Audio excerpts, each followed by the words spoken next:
इस कार्यक्रम के पुण्यार्चक हैं गुणायतन परिवार। पंच कल्याणक प्रतिष्ठा महोत्सव के अंतर्गत आज गर्भ कल्याणक की पूजा आप सब कर रहे हैं। सामान्यतया गर्भाधान की प्रक्रिया को एक पापात्मक प्रक्रिया के रूप में देखा जाता है, लेकिन आज यहाँ गर्भ आधान की इस प्रक्रिया के अवसर पर उत्सव मनाया जा रहा है और इसे गर्भ कल्याणक कहा जा रहा है। आपने कभी विचार किया, हम आप सब गर्भ धारण करते हैं और भगवान का गर्भ कल्याणक हुआ। क्यों? क्योंकि यह उनका अंतिम गर्भ है और ये गर्भ आधान जगत के कल्याण के लिए हुआ। इसलिए उनके इस गर्भ धारण की प्रक्रिया को गर्भ कल्याणक के रूप में मनाया जाता है। और न केवल गर्भ कल्याणक से जगत का कल्याण हुआ, अपितु जिसने अपने गर्भ में उन्हें धारण किया उनका भी कल्याण हो गया। वो माता साधारण माता न होकर अब जगत माता का श्रेय प्राप्त करने वाली है। आपने देखा कि गर्भ कल्याणक की संपूर्ण प्रक्रिया में इंद्र ने, कल गर्भ कल्याणक हो गया ना, इंद्र ने देवियों को नियुक्त किया। अष्टकुमारी देवियां अब माता की सेवा में अरहनिश तत्पर रहती। इसके अलावा 56 कुमारी अन्य देवियां भी माता की सेवा में निरत रहती। ये सब क्यों? जब कभी भी ऐसी बातें आती है, हम लोग पंच कल्याणक के कार्यक्रम के रूप में इन्हें देख लेते हैं, लेकिन अगर इसके प्रयोजन को हम समझें तो हमें बहुत दिशा और दृष्टि मिल सकती है। मैं मानता हूं कि भगवान का गर्भ कल्याणक संस्कारों के बीजारोपण का कल्याणक है।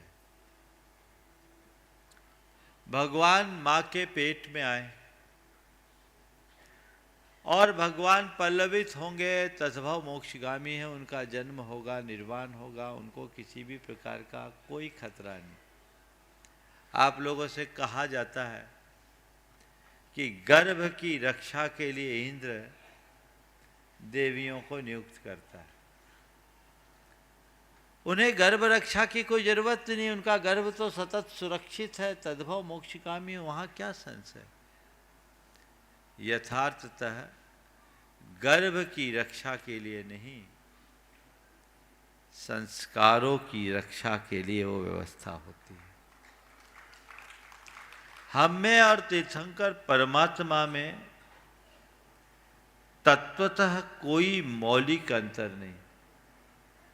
आज हम जिनकी आराधना तीर्थंकर भगवंत के रूप में कर रहे हैं, वे कभी हमारे आपकी तरह एक साधारण प्राणी थे।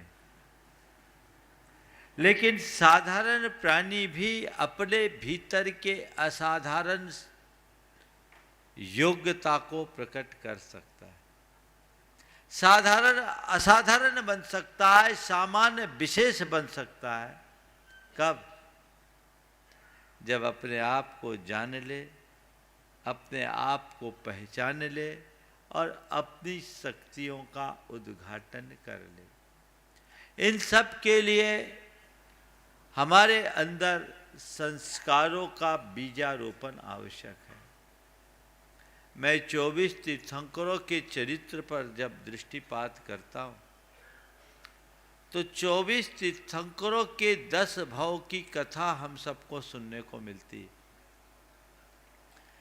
लगातार हम उनके 10 भाव के रिकॉर्ड को देखें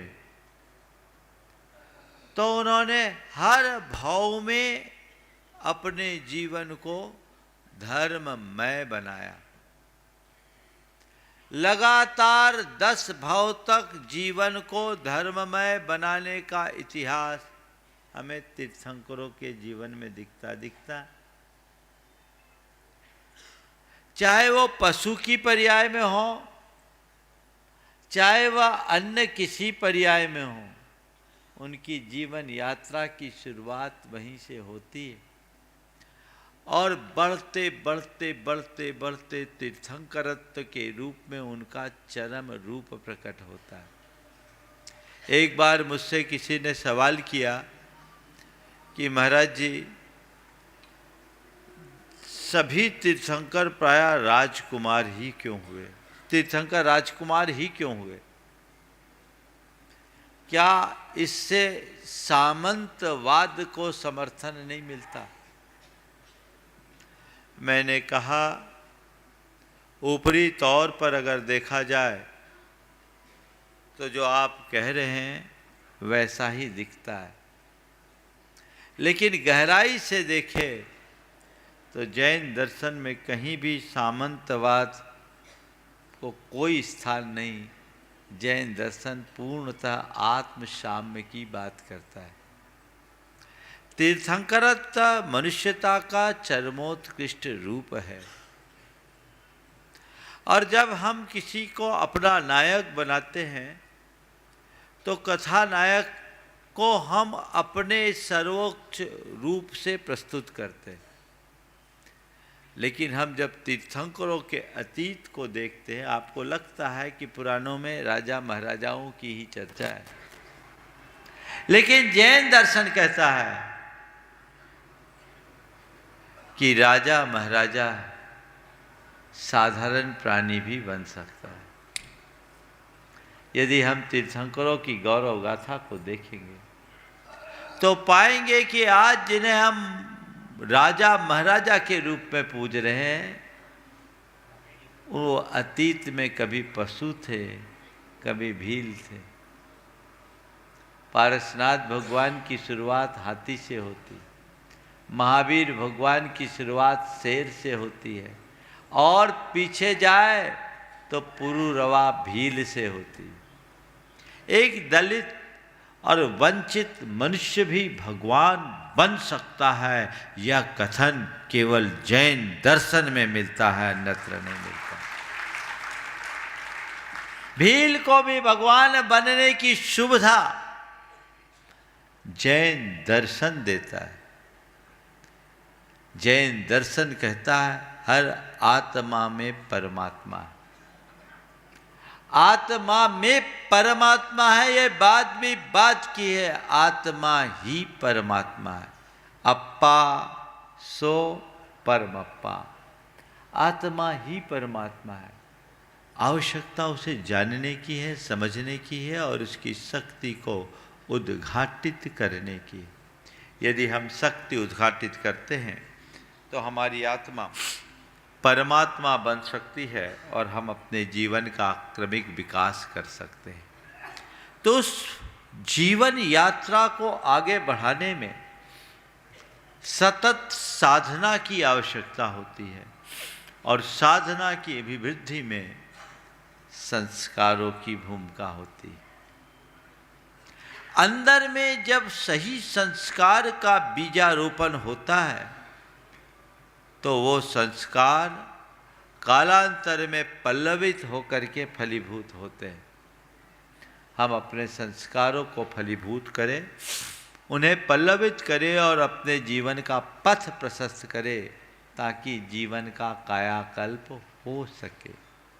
आज गर्भ कल्याणक के इस मौके पे संस्कारों के संदर्भ में मैं 4 बातें आप सबसे करूंगा। सबसे पहला है, कहाँ से संस्कार की शुरुआत हो।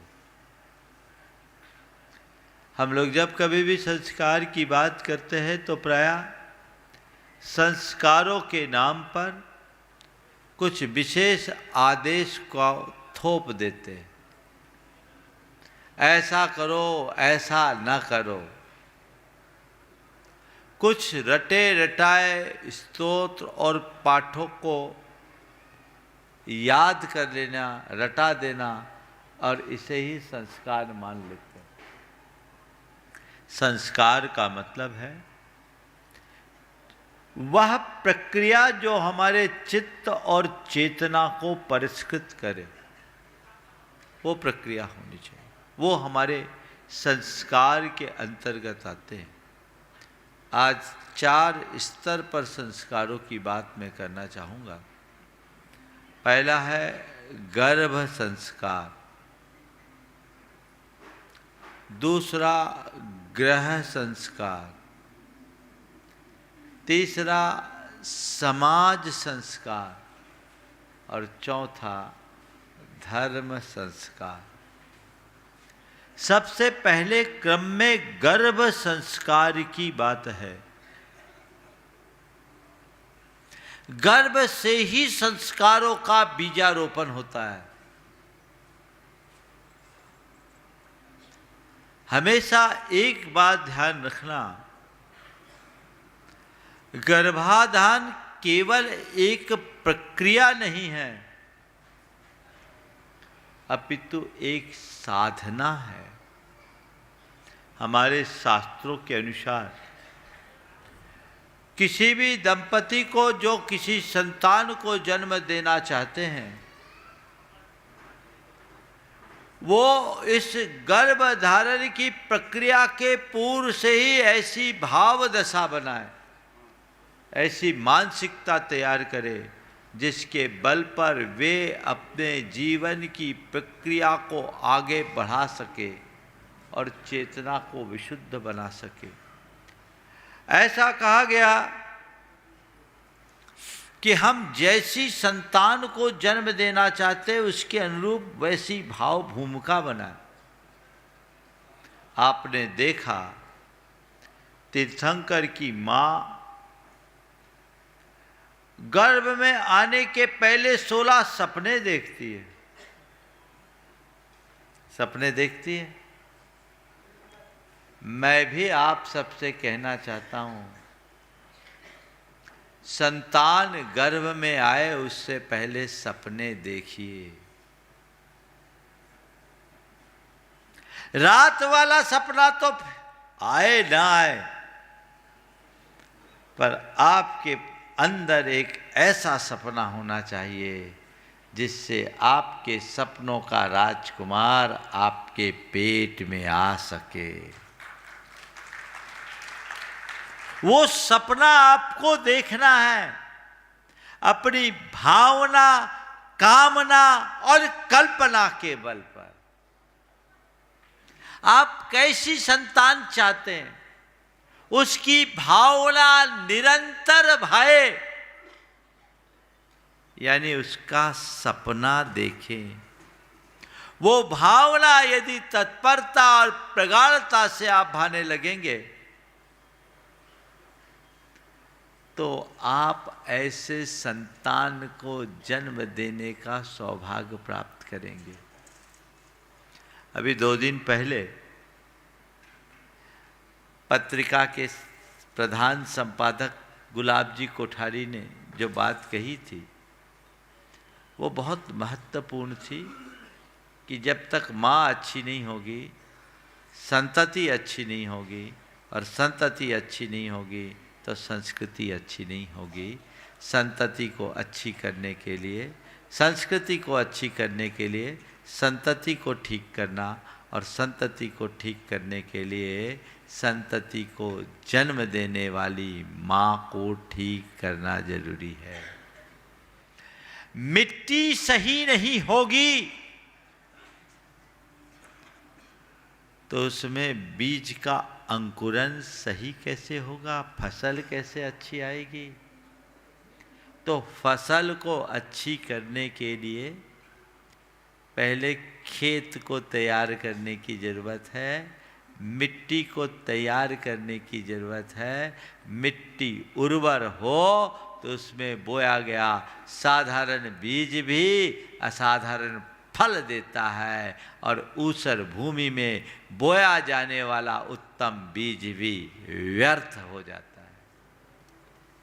उस मिट्टी को उर्वर बनाना है संस्कारों से सींच सींच कर। अगर मां के मन में अहिंसा, संयम और तपमय धर्म अब आ जाए,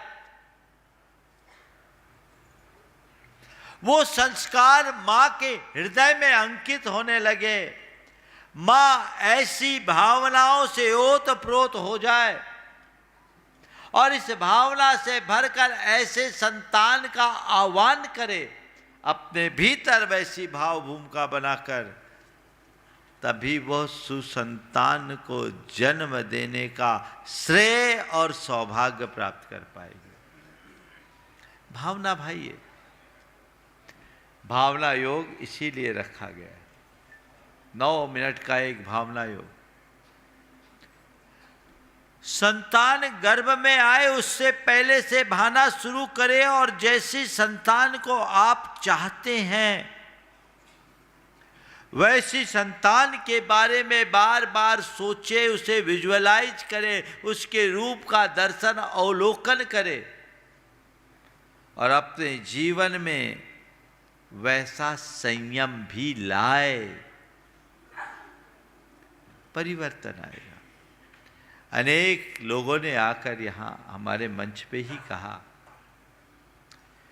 जिनको कोई संतान नहीं होती थी, 19 साल बाद भी इस भावना योग के बल पर संतान की प्राप्ति हुई। साल भर के अंदर रिजल्ट आया, सुसंतान की प्राप्ति। आप उसका प्रयोग करें। अभी हम इंदौर में थे, वहाँ एक कार्यक्रम रखा गया गर्भ कल्याण के टाइम में, और ये बताया गया कि गर्भ किस तरह से विकसित होता है, और गर्भ धारण के पहले से यदि माँ की भाव भूमिका अच्छी और पिता उसमें सहयोगी हो तो वह उत्तम संतान को जन्म देने का श्रेय प्राप्त कर सकता है। आजकल ज्यादातर संतान मानसिक और शारीरिक रूप से अक्षम हो रही। आजकल एक आम बात आ गया कि ये ऑटिज्म का शिकार है। आप लोग सुनते, ये सब क्यों? ये गर्भ अवस्था में असावधानी रखने का कुफल है। कोई भी दंपति यदि संतान को जन्म देना चाहते हैं, सुसंतान के जनक जननी बनने का सौभाग्य प्राप्त करना चाहते हैं, तो अपने संस्कारों को ध्यान में रखे, गर्भ धारण न करे, एक दिव्य आत्मा का आह्वान करे। हम कुछ नहीं कर रहे, हम केवल निमित्त बन रहे हैं। एक अच्छी भाव भूमिका के साथ आप वैसा आह्वान करेंगे तो वैसा उत्तम जीव आएगा। जैसा मैंने कहा, सपने देखे। तीर्थंकर की माँ भी कोई ऐसी वैसी माँ नहीं होती।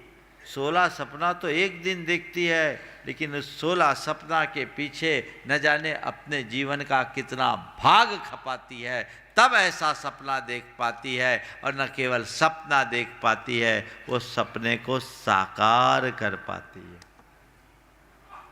एक बार मुझसे किसी ने पूछा कि महाराज जी, तीर्थंकर की माता 16 सपना क्यों देखती है और 16 ही सपना क्यों देखती? तो मैंने कहा तीर्थंकर की माता जो 16 सपना देखती है, 16 इसलिए देखती है क्योंकि उनके सपने 16 आने सच होते हैं, इसलिए 16 आने सच होते हैं। और चंद्रमा 16 कलाओं का होता है, 16 परिपूर्ण व्यक्तित्व का प्रतीक होता है। तो तीर्थंकरों की माता अपने पेट में जैसी संतान की कल्पना करती है, वैसी संतान उनके पेट में आती है। वो जैसे संतान को जन्म देना चाहती है, वैसी संतान उनके पेट में आती है। और पेट में आने के पूर्व ये संकेत दिखता है, यानी उनकी सारी भावनाएं पूरी तरह सफल होती है, इसलिए 16 सपना देखती।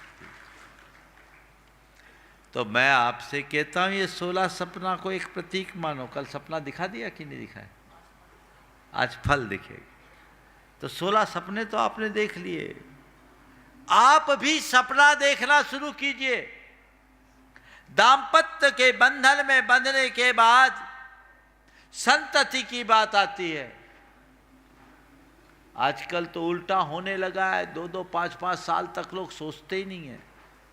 एक तो 30-30 वर्ष के पहले शादी नहीं करते, और उसके बाद 5-7 साल ऐसे निकाल देते, और फिर डॉक्टरों के आगे लाइन लगानी पड़ती। और फिर आए भी तो ऐसे बच्चे आए जिनको जिंदगी भर ढोना पड़ता है।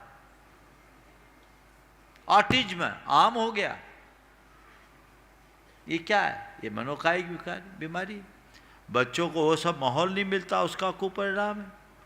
नहीं, समय से पूर्व आपने अगर गृहस्थ जीवन को अपनाया, दाम्पत्य को स्वीकार किया है, तो आपके विवाह के उद्देश्य में मूल उद्देश्य है प्रजा उत्पत्ति, यानी संतति। विवाह के 3 उद्देश्य बताए: धर्म संपत्ति, प्रजा उत्पत्ति और रति। धर्म की प्राप्ति, पति धर्म और पत्नी धर्म का स्थिरता पूर्वक पालन, और प्रजा संतान की उत्पत्ति। पर आज की नई पीढ़ी को कौन समझाए? कहते हैं भी हमने बच्चा प्लान नहीं किया।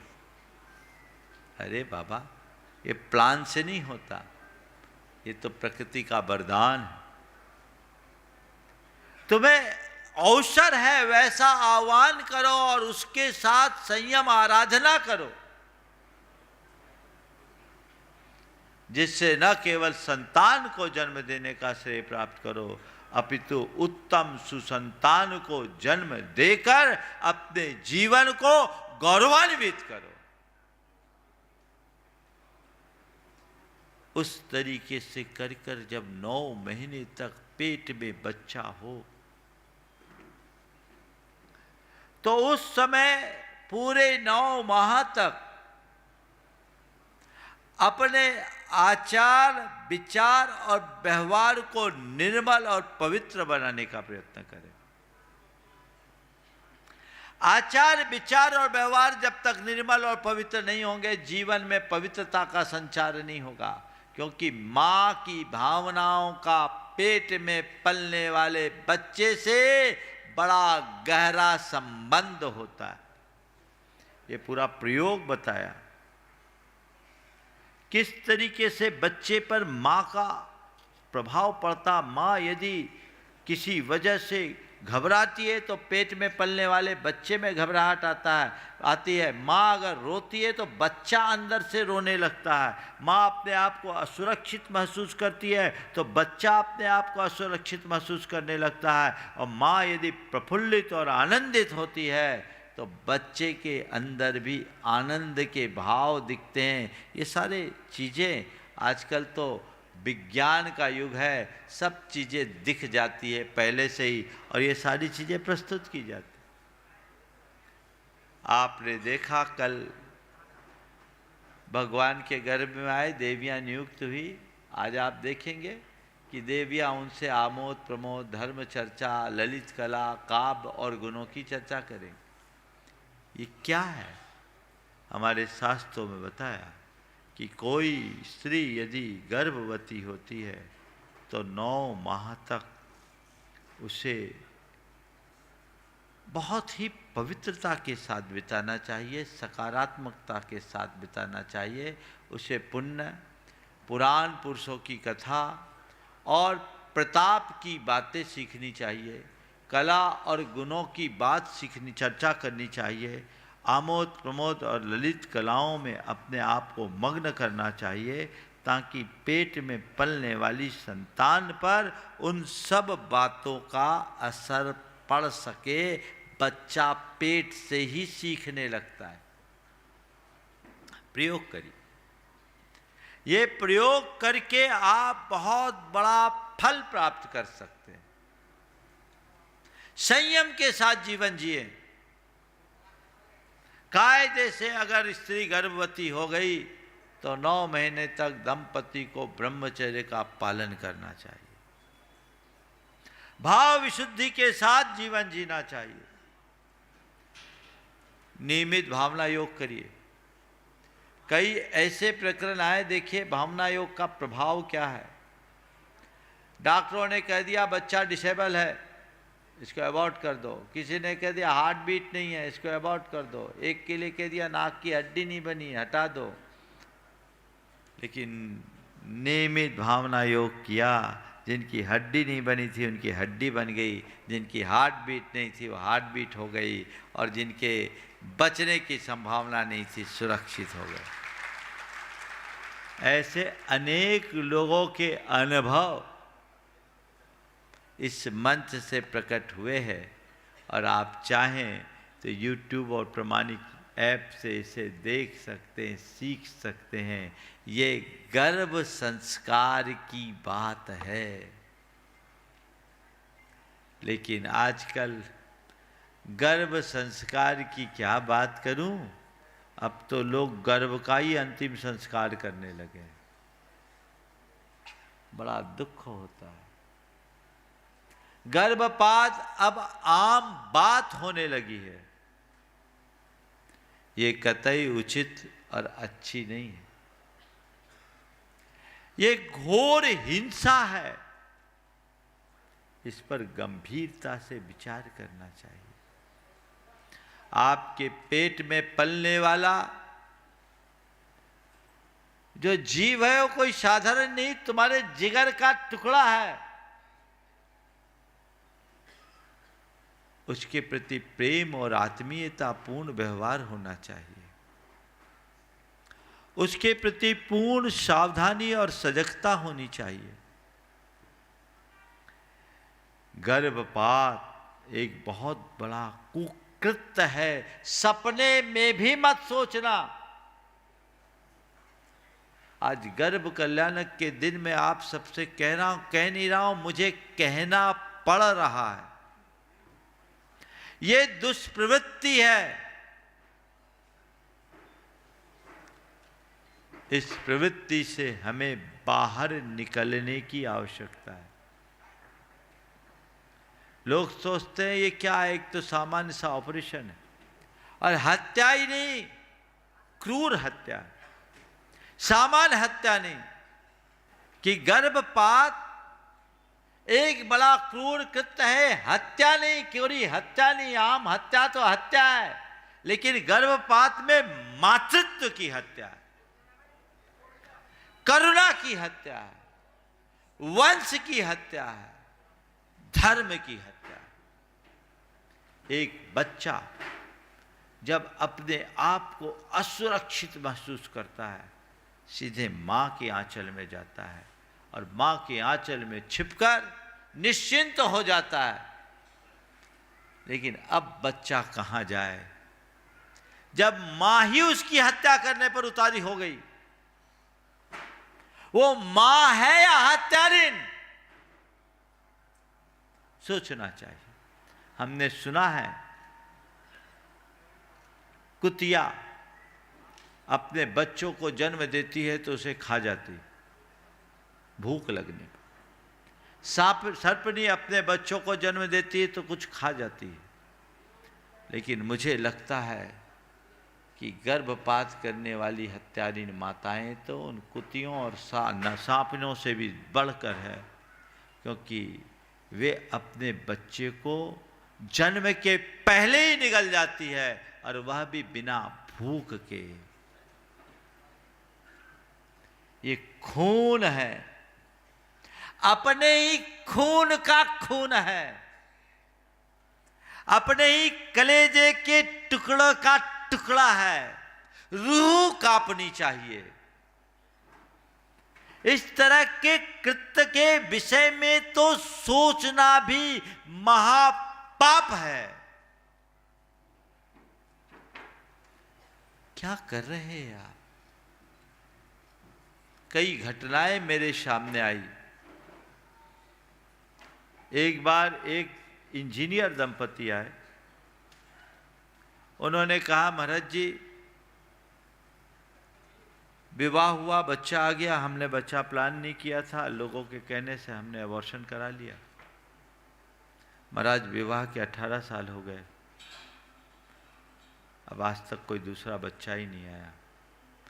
रोते हुए उसकी धर्मपत्नी ने कहा, महाराज हमारी तो कोख ही छिन गई, हमने कितना बड़ा पाप कर लिया, हमसे कितना बड़ा अपराध हो गया।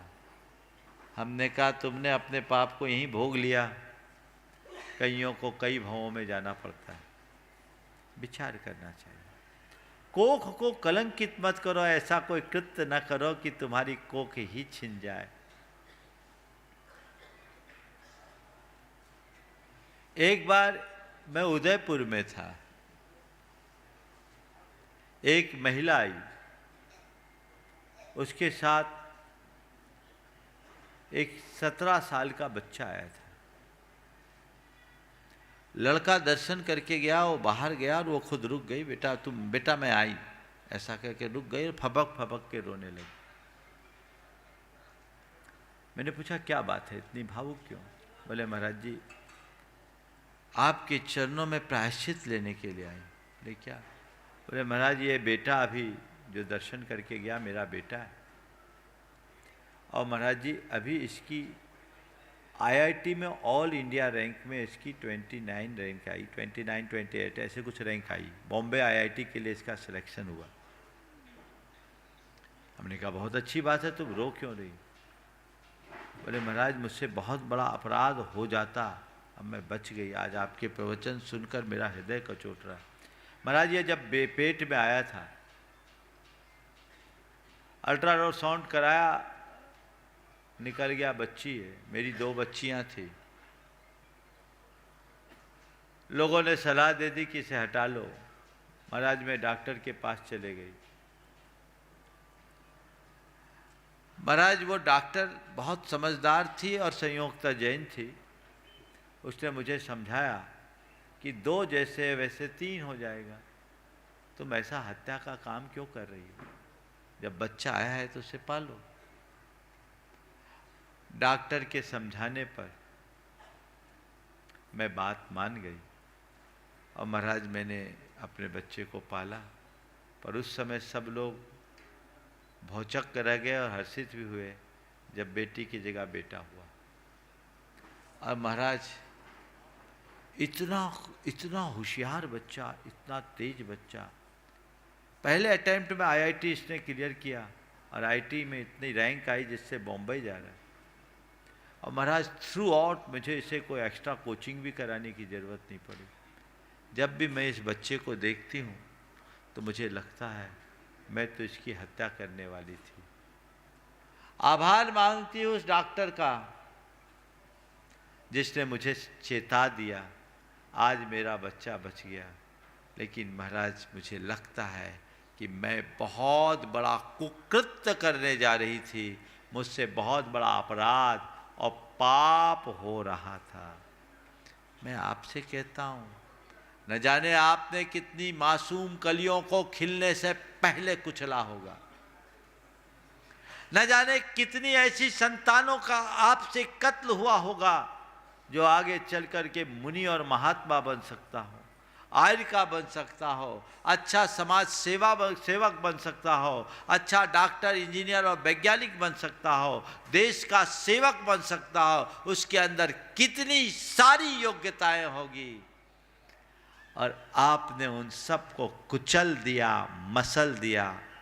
ये बहुत बड़ा कुकृत्य है जिसके प्रति सबको जागरूक होने की जरूरत है। तो मैं आज गर्भ संस्कार की बात कर रहा हूँ, तो संस्कारों के प्रति जागरूक रहे और गर्भ में शिशु को संस्कार दे, उसका अंतिम संस्कार न करे। जितने लोग इस सभा में बैठे, मैं उन सब से कहना चाहता हूं, अगर तुम्हारे द्वारा जीवन में ज्ञात अज्ञात भाव में ऐसा कृत्य हुआ है तो तुम पर बहुत बड़ा सूतक लगा हुआ है। सच्चे अर्थों में जब तक तुम इसका प्रायश्चित नहीं कर लेते, तब तक न तो तुम भगवान की पूजा करने के अधिकारी हो, न गुरुओं को आहार देने के अधिकारी हो। अगर किया हो तो जरूर प्रायश्चित लेना, और कठोर से कठोर प्रायश्चित लेना। मन में ग्लानि होनी चाहिए और संकल्पित हो जाओ कि अब भविष्य में न तो करेंगे और न ही कराने वालों का साथ देंगे। इस कार्यक्रम के पुण्यार्जक थे गुणायतन परिवार।